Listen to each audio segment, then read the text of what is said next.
Unfortunately, again, that being a mandatory pillar of retirement, most of us are not covered by that retirement, by that pillar, if we are probably not in formal arrangements. If we are probably one or two people, we have not taken up the initiative to ensure that we enroll with the National Social Security Fund, which is the second pillar and which is the mandatory pillar. Now, the NSSF in Kenya today, it's a mandatory scheme. It's formed by an act of parliament. Unfortunately, the contributions people make towards the NSSF are very minimal. Yeah, the act prescribes 200 bob by the employee, and where you have an employer, 200 bob by the employer. That means 400 bob. In a year, that means 4,800. Assuming you have a working life or an active life of about 30 years, you'll be retiring with an income of about 300,000. I don't know whether you've thought about what would be sufficient to take care of you if at 60 you lived another 30 years. So what we are seeing from the NSSF is that it may not be sufficient to sustain us if we live for very long after retirement. So that is where now the third pillar of retirement savings in this country come in. And we have various voluntary savings arrangements in this country. We have employers who have voluntarily, in addition to the NSSF, decided to set up retirement benefit schemes for their employees, voluntarily. Then we have some people who are not in employment, who do not have an employer, or who have an employer who has not thought about setting up that retirement scheme for their employees. So we have what are called individual retirement benefit schemes that anyone, you and I, can go and actually enlist and start thinking about saving for retirement. So just to shed light, those are the three key pillars. And those voluntary arrangements are there to supplement our income. The question that we should be asking ourselves is probably, what do you think would be a sustainable income for you at retirement? And there's actually a figure that has been given. If you probably have a monthly income of about 100,000 or thereabout, you should be able at retirement to actually have an income of about 50% of that income after retirement. And I know retirement can start at any age. We have Generation Y who are saying they retire at 30. We have Generation X who are saying they retire at 60. But whatever time you choose to retire, then you should have some form of security to take care of you to the next phase. So who is Retirement Benefits Authority? And in a nutshell, the Retirement Benefits Authority is a regulatory body. So we are not a retirement benefit scheme. We are a regulatory body. We are housed in the Ministry of Finance. Now, the Retirement Benefits Authority was created by an Act of Parliament, the Retirement Benefits Act of 1997. So it's a legal body created by an Act of Parliament, enacted by parliamentarians who thought it would be necessary to have a body that actually controls the retirement benefit sector. So we are talking about 1997 when an act was enacted. So the question people would be asking, prior to 1997, were there retirement benefits arrangements? Was it what used to happen? Was there need to have the Retirement Benefits Authority? Apart from you having an opportunity to do business with us, was it necessary to have an authority? Now, it was necessary to have the Retirement Benefits Authority because prior to 1997, we have very many retirement benefit schemes that were in existence then. But those retirement benefit schemes did not have a formal governing structure. And for instance, where we had employers setting up retirement benefit schemes for their employees, if you may have had some stories with colleagues and everything, if you have probably read newspapers and etc., employers would use those benefits for their own day-to-day activities. So what would happen to the beneficiaries is that they would retire and have nothing to fall back to. Now, retirement benefit schemes were also registered by the Income Tax, under the Income Tax Act. But what was the Income Tax Act more concerned with? What do you think? Somebody there? Tax, yes. So the income tax was not looking at issues of governance. It was not looking at whether schemes are being run prudently. It was not looking at whether people are being paid benefits when they fall due. It was mainly concerned with, are these registered entities actually paying tax that is due to the to finance operations of Kenya. So that is, in a nutshell, why the Retirement Benefits Authority was created. And under the Retirement Benefits Act, the authority, RBA, has 5 broad mandates. The first one is to regulate establishment and management of retirement benefit schemes. So the retirement benefit schemes I talked about, the employers who have set up retirement benefit schemes for their employees must apply for registration of those schemes with RBA. And those schemes must comply with the provisions of the Retirement Benefits Act and the regulations. I work in the supervision department, which is the key department at the authority, which ensures that retirement benefit schemes are run, well managed, and that no one is operating a retirement benefit scheme without seeking for registration with the authority. It would be an offense for you to be running a retirement benefit scheme that is not registered by the authority.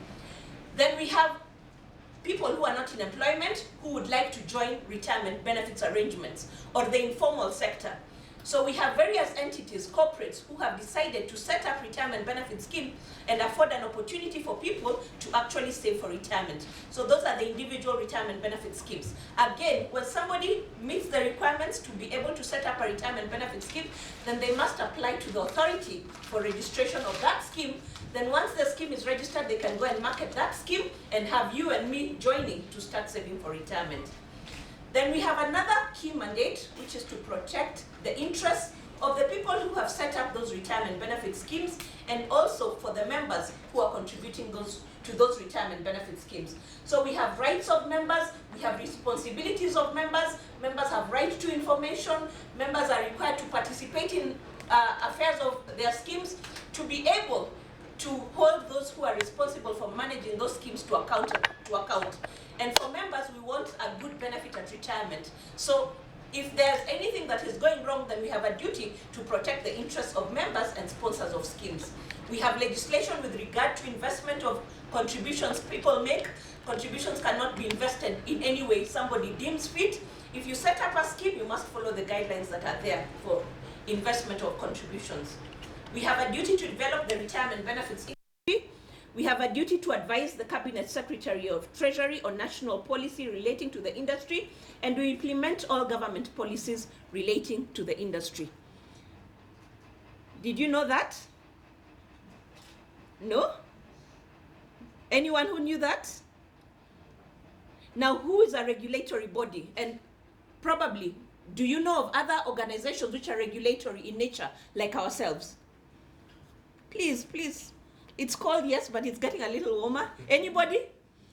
Now that you have laughed. Any organization? IRA. IRA, good. Any other? PPLA. Oh, Public Procurement Oversight Authority. Any other? ERC. ERC, yeah. Now, we are in the Ministry of Finance, so like organizations to ourselves include the IRA, the Insurance Regulatory Authority, which regulates insurance companies. We have the Central Bank of Kenya, which regulates banks. We have the Capital Markets Authority, which regulates the capital markets sector. So the Retirement Benefits Authority then regulates retirement benefit schemes. And so, as a regulator, and to demystify ourselves and the misconception that is still in the country among ourselves, even 16 years into operations, is that RBA is not a retirement benefit scheme. So you cannot come to the 13th and the 14th floor and actually enroll yourself to save for retirement with the authority. We do not keep a list of members. If you call and ask, my name is Caroline, how much is in my account? We are not able to give that information. But if you call us and tell us that you belong to X retirement benefit scheme, what are the rules of that scheme, then we will have details on that scheme. And you as a member have various rights to information about that scheme. So if you're dissatisfied in any area, you will be giving a specific information, like, yes, you belong to Mbao pension plan. You joined on this day. You have been saving for this day. You're not getting information, or you think your benefits have been used for the wrong purpose. So we will be asking for information from you, but we would not have information on the individuals of that scheme. We do not receive contributions, and neither do we pay benefits. And in subsequent slides, you will be understanding who receives contributions and who pays benefits from a retirement benefit scheme. We do not pay any money to the government, yeah? So contributions which are made through retirement benefit schemes do not go to the government, yeah? And we do not advise schemes on how to invest members' contributions, but those contributions have to be invested in accordance with the guidelines that have been set up in the Retirement Benefits Act.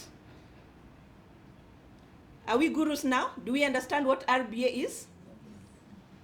Clear? Any question?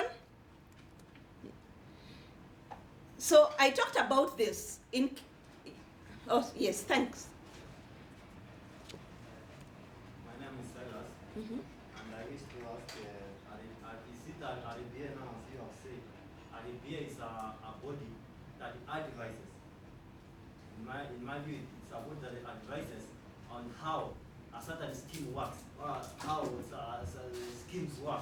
So it's not a matter of, it's like a judicial body that defends the members. Is it the function of the RBA? Yes, we have a duty to defend members, to protect the interests of members who are contributing. We have a duty to enlighten the public on the benefits of saving for retirement. We have a duty to monitor that those retirement benefit schemes which have been set are being run professionally, and that members' contributions are being invested wisely, so that when the time comes for them to get their benefits, then they're getting a benefit that has good income because it has gone through a good process of being invested, being prudently managed. The people who are managing it have been held to account. So that's enough. I've understood what you have said. Yeah. But lastly, I wanted to ask about, you said if there is claims. Is there? In my view, if there is a claim in a certain scheme, is it right? Can I come to RBA so that RBA can defend me? Because if they have an issue with a certain scheme, I don't know how my investment goes. How is it invested? Is it RBA could take an advantage of me, taking me all through the scheme and knowing how my investments are? Okay, very good question. Now, assuming you belong to X retirement benefit scheme, so you have been making contributions to X retirement benefit scheme, and we will be talking about the people who manage the retirement benefit scheme, how investments are done. So when it comes to the time you're supposed to access your benefits, and we are hoping that during that time, the people who are tasked with managing that scheme have done the right thing. So you have given them contributions on time, they have invested, they have not been negligent, they have followed the guidelines which we require them to report to us periodically, in that, so that we see that they are actually investing your benefits in the assets which are allowable and the limits which have been given. So now you want to access your benefits, so you go to the people who are supposed to pay you your benefit, and at that juncture then you have a problem. Yes? At that juncture, if those people are not able to help you, I'm just using the word people because I'll be telling you who manages what and things, then you can actually come to the Retirement Benefits Authority, and we can address your complaint on your behalf free of charge directly with the scheme. So we do handle complaints on behalf of members. And in our role of protection, then we have various laws, like the ones on investing, the ones on separation. The person who does this is not allowed to do this, yeah? When a contribution is supposed to be done, audited accounts for each retirement benefit scheme have to be sent to the authority. From that, we are able to monitor the performance of a retirement benefit scheme and whether there are any concerns. You have a right to whistleblow if you think something is not happening right within your retirement benefit scheme. All that is your right. We require members to have an annual general meeting where you as a member participate and get information from the person who has been investing, from the people who are managing the retirement benefit scheme, etc. You have a right to your statement annually. All that is your right as a member. But because this was a very small presentation, I do not have all that, but just in a nutshell, those are some of your rights. Thank you. Yeah. There's another. Hi. Hi. I'm Eugene. I'd like to ask, will you take us through the guidelines on the particular areas of investment for the schemes, yeah. The investment guidelines? Yeah. Not today. As you can see, I've been given 20 minutes, but I can shed light on some of the investments which are allowed. Okay. Yes, and those are available on our in the Retirement Benefits Act. you can actually Google the Retirement Benefits Act. A copy is available from our website or from the Kenya Law Reporting website. So it shows the guidelines on where schemes can invest in. And what does it provide for? It provides for the asset classes that a scheme can invest in. So for instance, schemes are allowed to invest in government securities, treasury bonds, treasury bills, and the allowable limit that you can invest in those government securities is only up to 90% of the size of your fund. So if you have a fund of 100 million, that means only 90 million can go into government securities. When we talk about the players, you will see that a fund manager who invests will not go and put 90% in government securities. There's the policies on diversification to get good returns for people, So they are professionals, they understand the climate, they change the investment strategy of a scheme.